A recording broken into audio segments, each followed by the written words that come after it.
Good morning, students. In previous lecture, we studied about the plane mirror, and now in this video lecture, we will see the second type of the mirror, that is a spherical mirrors. What is mean by a spherical mirror? काय आहे spherical mirror म्हणजेच काय तर गोलीय आरसा. आता आपण plain mirror बघितला, प्लेन मध्ये काय तर तो सपाट आरसा होता. आता आपण जो दुसरा आहे तो बघणार आहोत स्पेरिकल मिरर म्हणजेच गोलीय आरसा.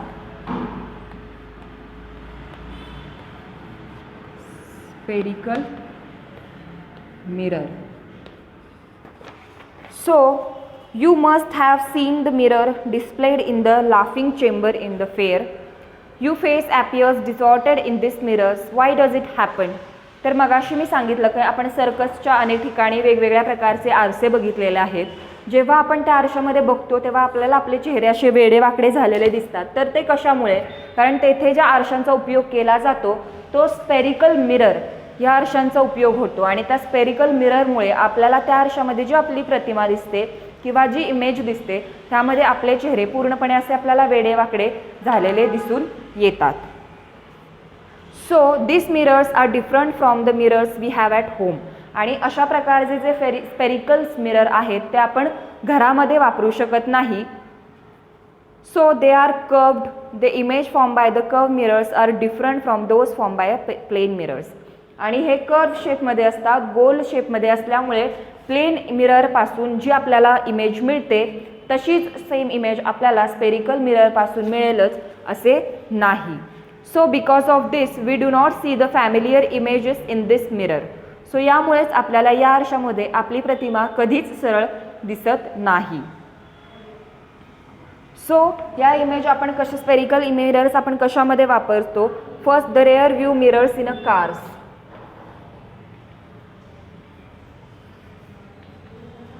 In cars. आता कार किंवा जे बाईक्स असतात त्याचे जे हेड मिरर्स असतात ते मिरर्स कशापासून बनलेले असतात? So they R made from the spherical mirrors. त्यामुळे आपण काय करू शकतो तर मागच्या बाजूने आलेली सुद्धा गाडी आपण व्यवस्थितपणे आरशामध्ये बघू शकतो आणि अपघात टाळू शकतो.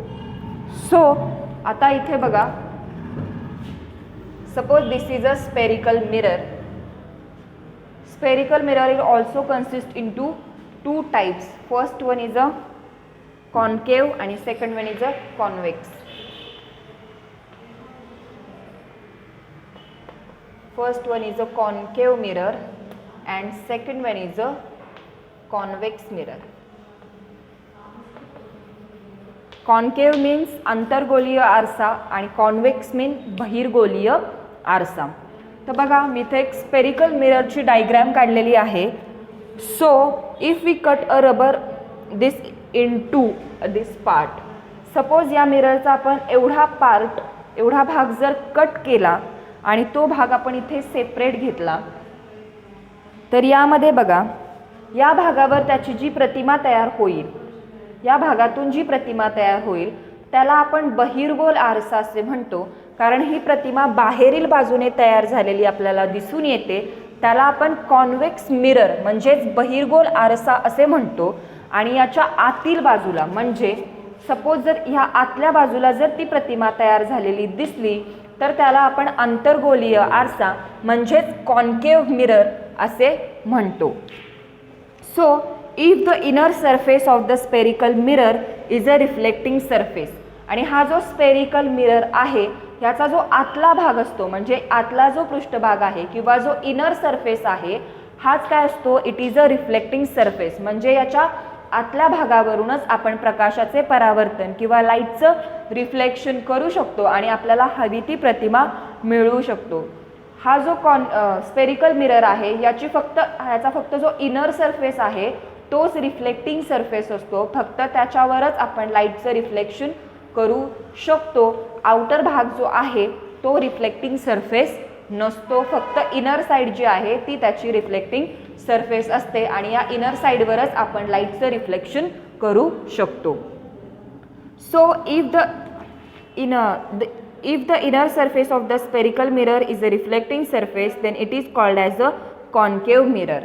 आणि ह्या आरशामधला जो हा इनर सरफेस आहे याच्यावर जर लाईटचं रिफ्लेक्शन होत असेल तर त्याला आपण कॉन्केव्ह मिरर असे म्हणतो. आणि जर ह्या स्पेरिकल मिररचा जर आउटर सरफेसवर लाईट रिफ्लेक्ट होत असेल तर त्याला आपण कॉन्वेक्स मिरर असे म्हणतो. पुन्हा एकदा लक्षात घ्या, if the inner surface of the spherical mirror is the reflecting surface then it is called as a concave mirror. And if the outer surface of the spherical mirror is the reflecting surface then it is called as a convex mirror. म्हणजे जर गोलीय आरशाच्या आतला भाग हा आतल्या भागावर जर प्रकाश reflect होत असेल तर त्याला आपण कॉन्केव्ह मिरर म्हणजेच आंतरगोलीय आरसा असे म्हणतो. आणि जर स्पेरिकल मिररच्या बाहेरील भागावर लाईट रिफ्लेक्ट होत असेल तर त्याला आपण कॉन्वेक्स मिरर म्हणजेच बहिर्गोलीय आरसा असे म्हणतो. Then in next point we will see the terms related to spherical mirrors. काही अशा गोष्टी आहेत ज्या टर्म्स आहेत ज्या स्पेरिकल मिररशी रिलेटेड आहेत त्या आपण बघूयात. So draw this diagram in your notebook and write all this concept or terms as it is.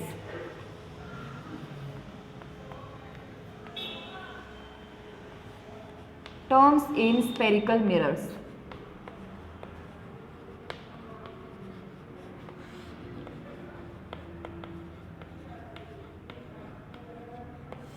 Okay, now here I can draw the diagram. Draw this diagram in your notebook and write all the concept as it is.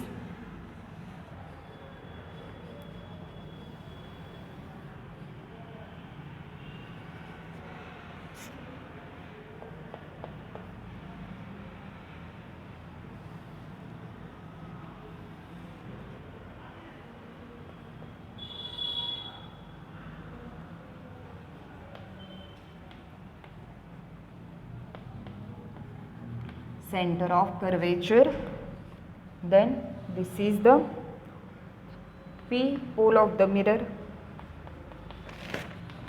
this is a mirror, P is a pole of the mirror,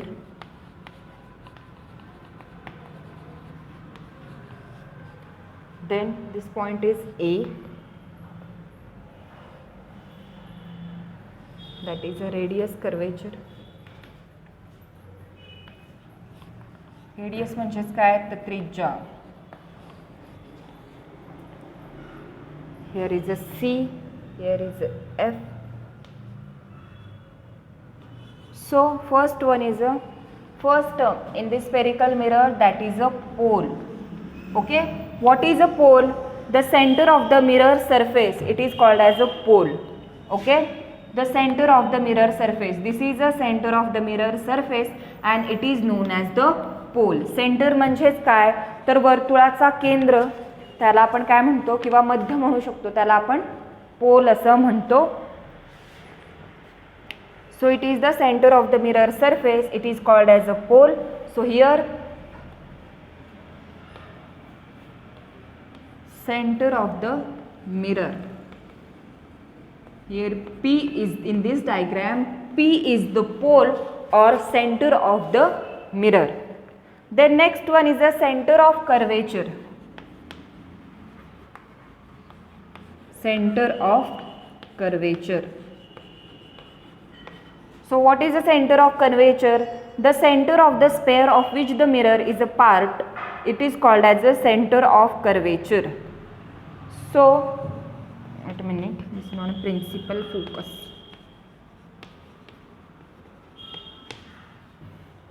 The center of the sphere of which the mirror is a part, it is called as the center of curvature. So this is the center of curvature, म्हणजे ज्या भागामुळे किंवा ज्या रेषेमुळे हा जो आपला आरसा आहे तो भागांमध्ये विभागला गेला त्याला आपण म्हणतो centre of curvature.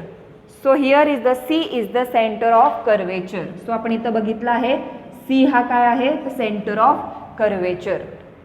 Then third one is the radius of curvature, म्हणजे वर्तुळाची त्रिज्या curvature. So the radius of the sphere of which the mirror is a part, it is called as the radius of the curvature. The center म्हणजे ह्या बिंदूपासून निघणाऱ्या ज्या रेषेमुळे वर्तुळाचे किंवा आपल्या आरशाचे विभाजन झाले, तो विभागला गेला, त्याला आपण म्हणतो रेडियस ऑफ द कर्वेचर. आणि याच्यामध्ये CP आणि CA या वर्तुळामध्ये CA अँड CP ह्या वर्तुळाच्या त्रिज्या किंवा रेडियस आहेत. हे बघा, CA आणि CP ह्या वर्तुळाच्या त्रिज्या आहेत. Then principal axis, fourth one is a principal axis.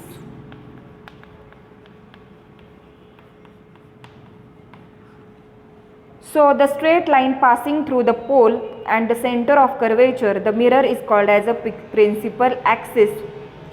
So ह्या वर्तुळाच्या मध्यभागी किंवा हा जो मिरर आहे ह्याच्यामधून ही जी रेषा गेलेली आहे तिला आपण प्रिन्सिपल ॲक्सिस किंवा प्रिन्सिपल फोकस असं म्हणतो. प्रिन्सिपल ॲक्सिस म्हणतो. So PM is the principal axis. PM is the principal axis.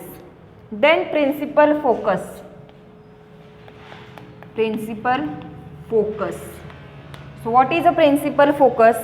Incident rays which are parallel to the principal axis of a concave mirror, after reflection from the mirror meet the end of the particular point in front of the mirror on the principal axis. This point F is called as the principal focus of the concave mirror. So ही जी रेष आहे ही principal ॲक्सिसला समांतरच आहे. त्या principal ॲक्सिसला समांतर असलेल्या रेषेवर हा जो F point आहे त्याला आपण काय म्हणतो, त्या F पॉईंटपासून निघणाऱ्या आणि प्रिन्सिपल ॲक्सिसला पॅरलल असणाऱ्या रेषेला आपण प्रिन्सिपल फोकस असे म्हणतो. तर याच्यामध्ये जो प्रिन्सिपल फोकस आहे तो आहे F. So next one is a focal length.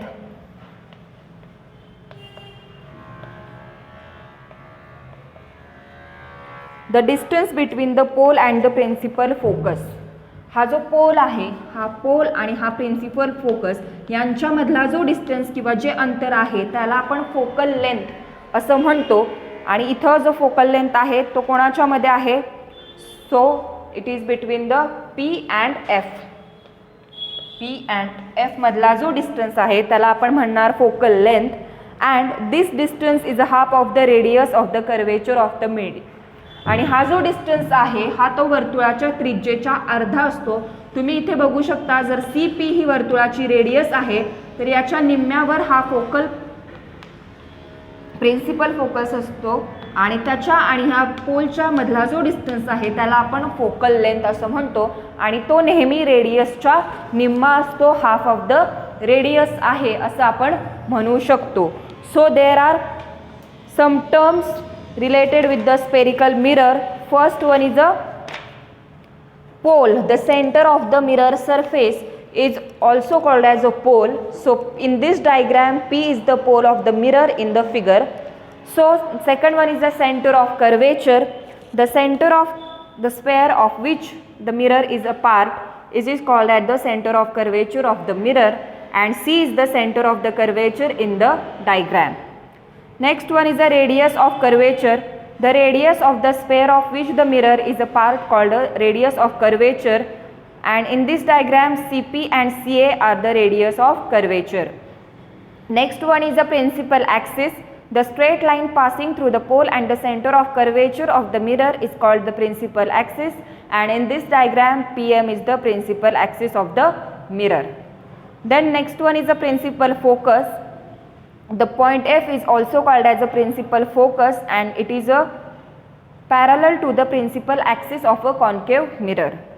And next, last one is a focal length. The distance between the pole and the principal focus F of the mirror, it is known as the focal length, and this distance is a half of the radius of the curvature of the mirror. So there is a 6 terms is related with the spherical mirrors.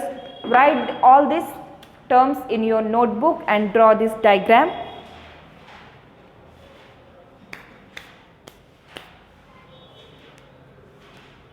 In next video we will see the reflected drawing of the reflected rays from the concave and convex mirror.